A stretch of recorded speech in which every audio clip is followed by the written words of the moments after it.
Hi guys, welcome back to my XPS guide. Now I'm gonna review Seaside Nichol abilities awakening. So in my opinion, his awakenings are good, but maybe you still don't use him anymore. Anyway, okay, so let's talk about his passive awakening first. He only gets one passive awakenings, okay, and that is this fancy beverage. And after awakening, I must say that his magic stats is still suck, okay? It only gives him plus 100% magic stats, and yes, it is nice because you get 50% through double hand magic, but compared to real magician, it is still low. And like you can see here, Never Ending Hope can get 150% magic boost, okay? But again, he doesn't have true double hand boost, so I think maybe Seaside Nichol has better magic stats, okay? Especially because Seaside Nichol also get 60% bonus from Asper stats, okay? So that's pretty decent, but again, you will see later why I don't like him that much, okay? So that's enough about his passive awakening. Yes, you should awaken this if you plan to use him on your party, okay? So basically, Seaside Nichol is kind of like awaken all abilities or don't bother with him.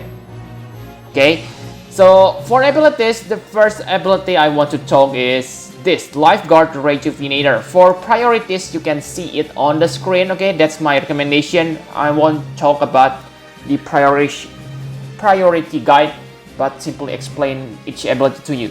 So this Lifeguard Rejuvenator is nice because it gives you another 3.5 times healing modifier. Yes, it is nice on paper, but in battle, it won't be that insane, okay? I mean, it won't be that good because you can see before, Seaside Nichol only get 40% spirit boost. So let's say I believe you only have about 500 to 600 spirit with about maybe 1700 magic, okay? With that amount of stats, you will heal about 3.5 to 4000 health per cast, and that's not amazing at all. So really guys, you cannot make him into your main healer. So basically, this only add about 1 to 2000 healings to your healing abilities. With double cast, of course, it will heal about 8000, but I don't see this any good, okay?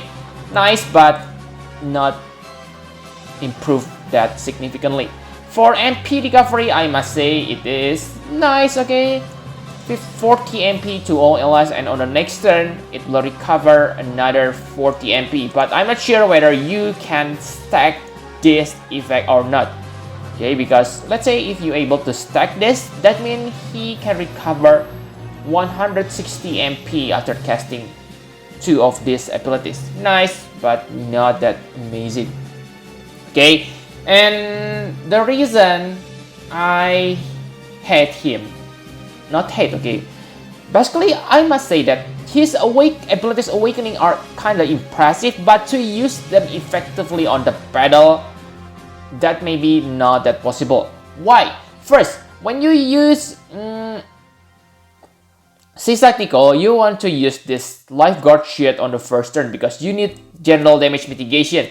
Okay, so you cannot ditch these abilities, and his awakenings, the Sandcastle, Foam, and Sunblock and Sunscreen, they are good, but they cannot be dual casted. So you need to waste one turn to cast this.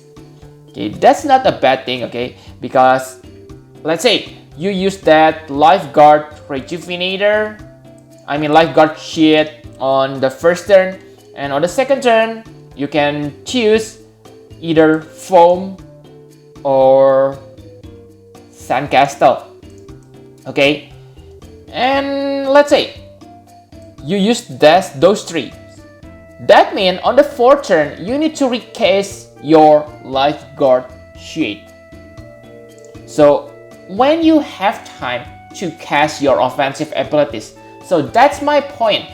His abilities are good. Like you can see this 35% physical damage and magic mitigation.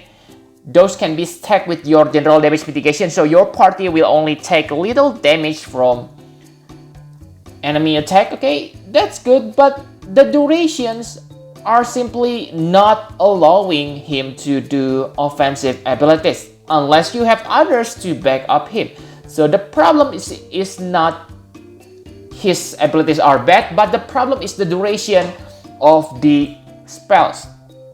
Okay, and let's say you use this magic damage taken and general mitigation, then on the next turn you want to focus on your tank with 45% damage mitigation. It is only 10% better and only affect one character, so I don't think this is that great.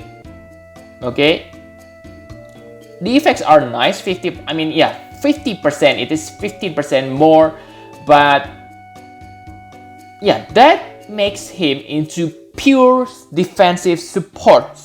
That's what I want to say to you. If you think about making him into hybrid support, I don't think that's possible unless you have specific set of party. So for example, I give you my party setup here, okay? So I think the first character that will works well with Seaside Nichol is Summer, Volca, and Citra, because you can see here Summer, Volca, and Citra able to give your party death, attack magic, something that Seaside Nichol not able to do, and defense spirit buff. With this defense and spirit buff, you don't need to cast your lifeguard shade. Okay, you can leave damage mitigation to other characters. That's why I say on this recommendation party, you need to have someone like Irit who able to give your party damage mitigation.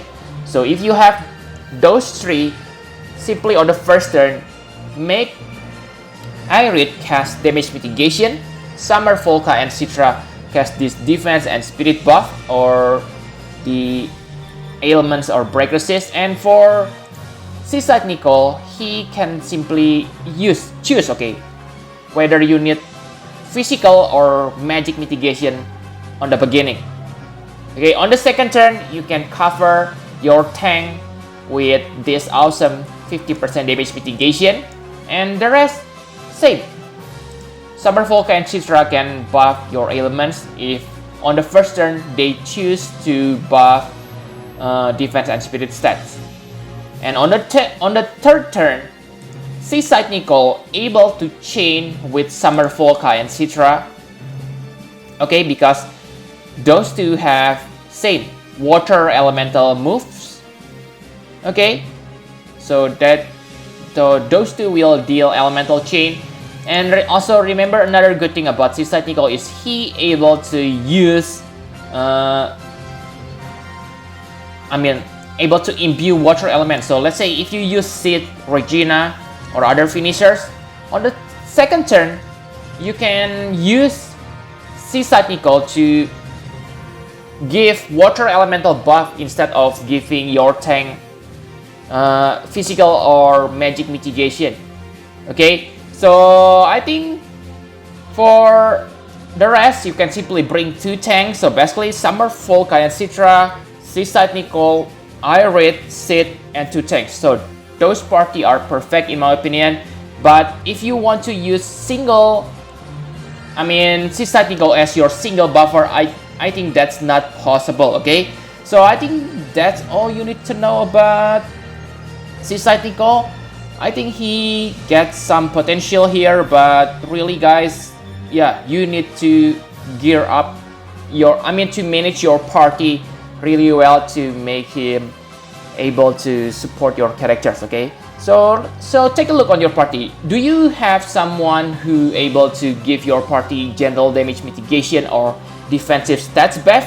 Okay, if that's not possible, then I think it is not worth to awaken your Seaside Nichol. Good, but not usable on all situations in my opinion. Okay, so yep, thank you very much for watching. Please hit the like button and subscribe to my channel for more Final Fantasy Brave XPS guide. And I also forget to say, yes, the absolute mirror of equity moves are quite good, because you can see here the damage is nice, but yeah, that means the only partner I can find is Volca.